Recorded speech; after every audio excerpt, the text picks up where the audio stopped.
Uh, Juan Navarro told us to speak not too fast. That's a very difficult thing to ask from a southern Spaniard like me. We tend to be very, very fast in speaking, but I will do my best.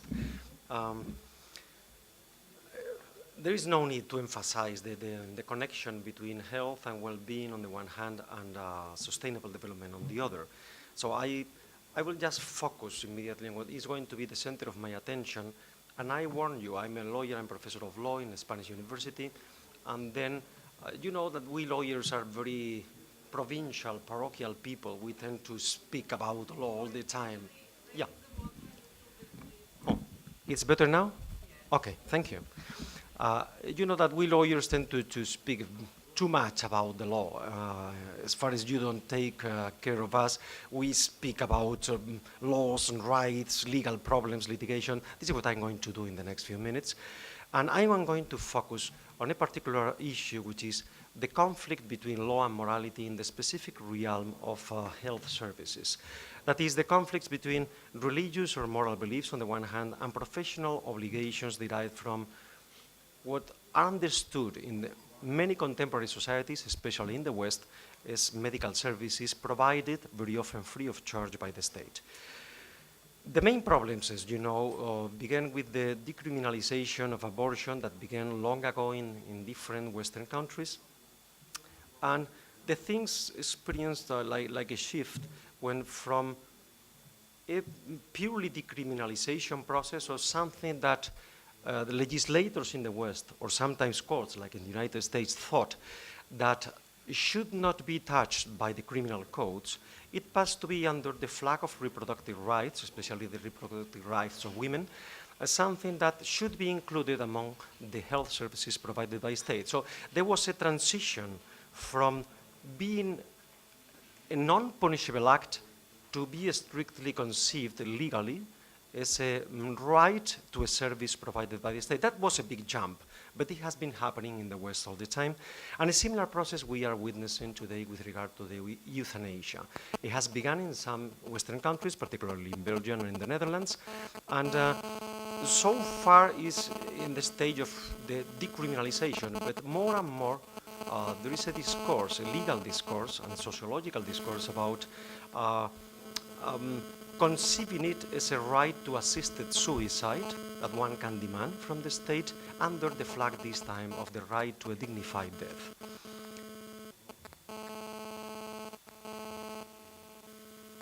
So it's not surprised that from the perspective of medical professions that we have very clear in our minds that they are not just purely technical professions. They have every profession has an ethical side, but the medical professions, the professions related to healthcare, this ethical dimension is not only particularly visible, it's particularly significant.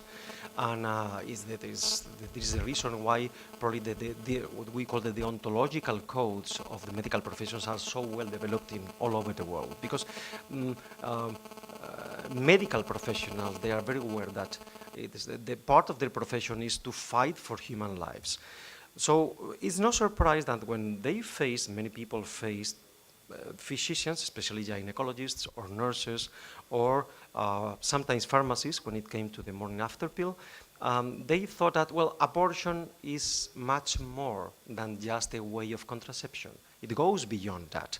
And it touches, and from a different perspective, euthanasia is the same. It's not just a kind of how to finish my life with dignity. We are playing with real human lives, not just with human life in general, it's an abstract concept, but the human lives of real people, individual people. It is no surprise also that for the same reason, or for parallel reasons, there have been a number of religiously inspired clinical institutions opposing to these kind of practices. And so this has created the conflict. This so far is the description of the conflict, how it emerged in our culture. And naturally the challenge is what to do with it, without trying to necessarily make it conditioned upon our legal judgment on the background issue. I mean, one thing is the conflict of conscience that a person or an institution experiences in the case of being demanded to practice an abortion or euthanasia, if that's the case. And we don't need to, in order to face the conflict of conscience, we don't need necessarily to have one or another position with regard to the substantive issue of should abortion be free or decriminalized or not, or which are the possibilities, or euthanasia. So one thing is the legal solution provided, but instead the different thing is what to do with the claims of conscience which are based on a fundamental right, the right of freedom of conscience. There is a maximalist position that has been gaining momentum in some particular circles that takes, I call it maximalist because they take a very drastic solution. And the solution is, there is a public service, so you take it or leave the public service. Because if you are a civil servant, you have to be obedient to the law and what the law provides. And this is a kind of obedience that the people defending this position, which I don't share at all, they claim, or they request a blind obedience to this type of laws. And I think, well, it's curious because the same kind of people that are now arguing that a public servant should be totally obedient to the law and what the state provides or not, they didn't take the same attitudes in other type of problems that also involved human lives, for instance, military services in different countries. Or, for instance, when they face the situation of what should a public servant or a judge do in cases of countries in which gender equality is not guaranteed, sufficiently or at all. But they take, no, you should be resistant, you should be a factor of changing. Now, in this case, instead, sometimes the people supporting the maximalist position, they say, no, you have to obey the law or you are out of the system. You choose, because nobody forces you to be a public servant. Nobody forces you to be a physician or a nurse in a public hospital. You can leave or you can have another type of profession. And the same problem is posed with regard to institutions, to private institutions, because in many countries, the public health services have private institutions as intermediaries. So they provide the public service, but through private institutions, like it happens in many countries with education, with private schools. And then the position is, if you are not willing to provide, that's the most often the case, abortions in your institution, out of the religious ethos of your institution, that in that case, we remove you from the list of institutions included in the public health service. And that creates a lot of tensions. For me, the maximalist position, I already anticipated it, is wrong. And it's wrong for three main reasons. Probably one can find some others. But there are three main reasons that occur to me. One is based, the maximalist position, in an extended legal position of health that includes a vague concept of well-being that virtually covers almost everything that a person may want to include in his own legitimate, for the rest, design of his own private life. So we don't use health in the traditional meaning. We have extended the notion of health to a well-being that can cover who knows what. And depending on that notion of health and well-being, we are construing, or we have construed sometimes, a parallel notion, expanded notion of medicine and medical service that goes far beyond the original and proper meaning. So the typical medical service or medicine was supposed to cure lives or to preserve the health of a person in the proper sense, or to alleviate pain.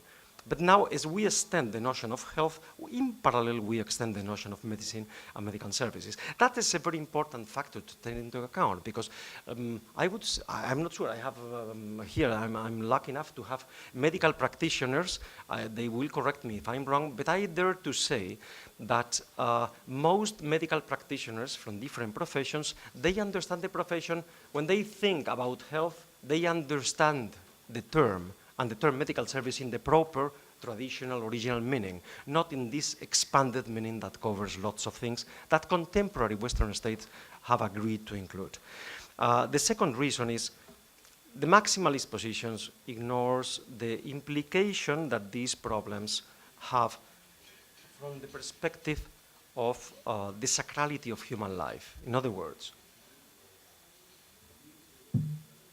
they treat the problem as if it were just a technical issue.